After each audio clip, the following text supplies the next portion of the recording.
আজকে ব্যাংকের pay scale নিয়ে আলোচনা করব। পূবালী ব্যাংক গত মাসে তাদের নতুন পে স্কেল জারি করেছে, অর্থাৎ 2024 সালে তারা নতুন বেতন কাঠামো জারি করেছে।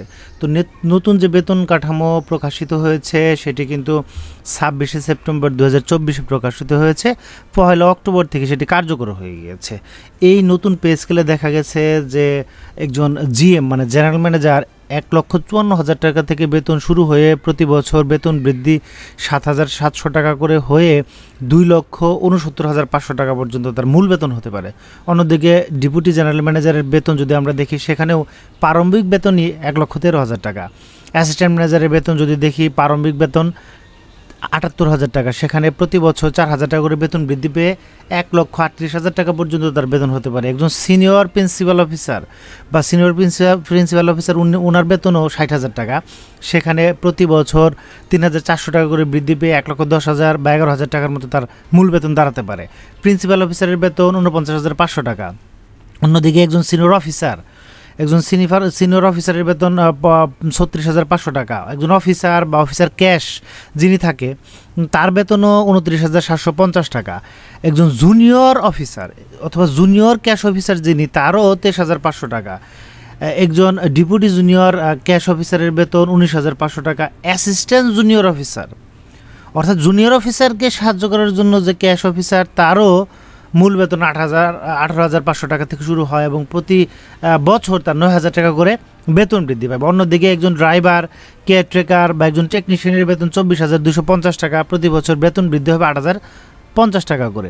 একজন ড্রাইভার বা একজন আর্মড গার্ড বা অথবা কেয়ারটেকার অথবা একজন টেকনিশিয়ানের বেতন মূল বেতন শুরুই হবে 13,500 টাকা করে এবং প্রতি বছর 800 টাকা করে বৃদ্ধি পেতে থাকবে। অন্যদিকে আর্মড গার্ড অর্থাৎ অস্ত্রসহ যে গার্ডগুলো থাকে, যারা বিজিবি অথবা আনসার অথবা আর্মি থেকে অবসর নেওয়ার পরে যারা মূলত জয়েন করে তাদের, এবং একজন সিনিয়র মেসেঞ্জার কাম গার্ড, ওনার বেতনও 13,000 টাকা, সেখানে প্রতি বছর বেতন বৃদ্ধি পাবে 750 টাকা করে। এখন এই যে বেতন বা স্কেল বা পে স্কেলগুলো দেখছি, সেই পে স্কেলটি আসলে হচ্ছে মূল বেতন নিয়ে, এর সাথে কিন্তু আসলে অন্যান্য সুযোগ সুবিধাও রয়েছে। এখন অন্যান্য সুযোগ সুবিধা কি রয়েছে এটি সম্পর্কে আমরা একটু জেনে নেই। দেখা যাচ্ছে যে একজন জিএম তার মূল বেতনের 60%, প্রায় এখানে দেখা যাচ্ছে যে 1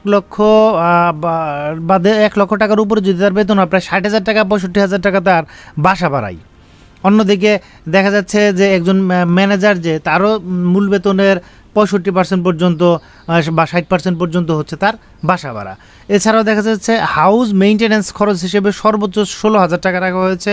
অন্যদিকে একজন অফিসার হাউস মেইনটেন্যান্সের জন্য 2,500 টাকা পাবে। তো এই যে তাদের মাসে মাসে এই টাকাগুলোও কিন্তু তারা হাউস রেন্টের সাথে পাবে। তার মানে দেখা যাচ্ছে মূল বেতন বাড়ি ভাড়ার সাথে হাউস মেইনটেন্যান্সের জন্য একটা চার্জ পাবে। আর দেখা যাচ্ছে একজন জিএম তার চিকিৎসা খরচের জন্য 15,500 টাকা পাবে এবং সর্বনিম্ন একজন অ্যাসিস্ট্যান্ট জুনিয়র অফিসার সেও 4,000 টাকা পাবে। অন্যদিকে দেখা যাচ্ছে সরকারি বা অন্য জায়গায় কিন্তু 1,000 টাকা, 1,500 টাকা, 2,000 টাকা চিকিৎসা ভাতা রাখা হয়েছে, কিন্তু ব্যাঙ্কগুলোতে অনেক ভালো রাখা হয়েছে। লাঞ্চ ভাতা একজন ড্রাইভার বা একজন গার্ড যে থাকে, সেও 3,000 টাকা একজন ড্রাইভার বা গার্ড লাঞ্চ ভাতা পেয়ে থাকে। লিভ ফেয়ার ভাতাও এখানে 15,000 টাকা থেকে 35,000 টাকা সর্বনিম্ন পেয়ে থাকে। কনভেন্স একজন এসপিও অর্থাৎ এখানে সিনিয়র প্রিন্সিপাল অফিসারও মিনিমাম কনভেন্স হিসেবে 3,000 টাকা পেয়ে থাকে। অন্যদিকে একজন ন্যূনতম বেতন প্রাপ্ত যে অ্যাসিস্ট্যান্ট জুনিয়র অফিসার, সেও 3,000 টাকা যাতায়াত ভাতা বাবদ পেয়ে থাকবেন। এবং ওয়াশিং অ্যালাউন্স কিন্তু এখানে দেখা যাচ্ছে যে ড্রাইভার গার্ড যারা আছে তারা ওয়াশিং অ্যালাউন্স হিসেবেও 1,000 টাকা পেয়ে থাকবে। আর আমরা জানি কন্ট্রিবিউটরি যে ফান্ডটা আছে, প্রভিডেন্ট ফান্ড, সেখানে 10% তাদের মূল বেতন 10% কেটে রাখা হবে এবং অবশিষ্ট আরও যে থাকবে 10% ব্যাংক কন্ট্রিবিউট করবে। তাদের জমা হওয়া টাকা তারা এককালীনভাবে পাবে। এছাড়াও আমরা জানি যে অনেকেই বলে থাকি যে বছরে 6টি তারা দেখা যাচ্ছে যে ইনসেন্টিভ পায়। তো দেখা যাচ্ছে একটু অফিসার লেভেলের থেকে শুরু করে যারা আছে তারা কিন্তু অনেক টাকা ইনসেন্টিভ পান, তাদের মূল বেতনের সমান 6-7টা।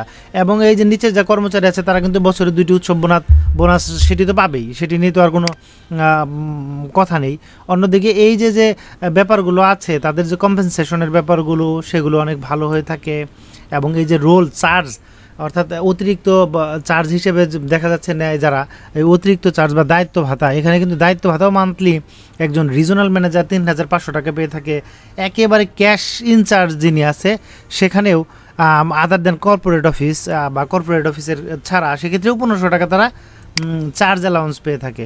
এছাড়াও দেখা যাচ্ছে salary and wages 89 days basis messenger এবং হেল্পারগুলো তারা ডেইলি বেসিসে কাজ করলেও তাদের এই যে কিন্তু কনসলিডেটেড বা সমন্বিত একটি বেতন থাকে, সেখানে সর্বনিম্ন 25,000 টাকা 25,500 টাকা ধরা হয়েছে, বা এককালীন যেটাকে বলা হয় 5 বছর ঊর্ধ্বে ধরে যারা কাজ করে। আর ডেইলি বেসিসে যারা কাজ করছে নতুন, তাদেরও কিন্তু 950 টাকা হারে ডেইলি হিসেবে ধরা হয়, এবং তারাও কিন্তু উৎসব বোনাস পাবে 2টি করে।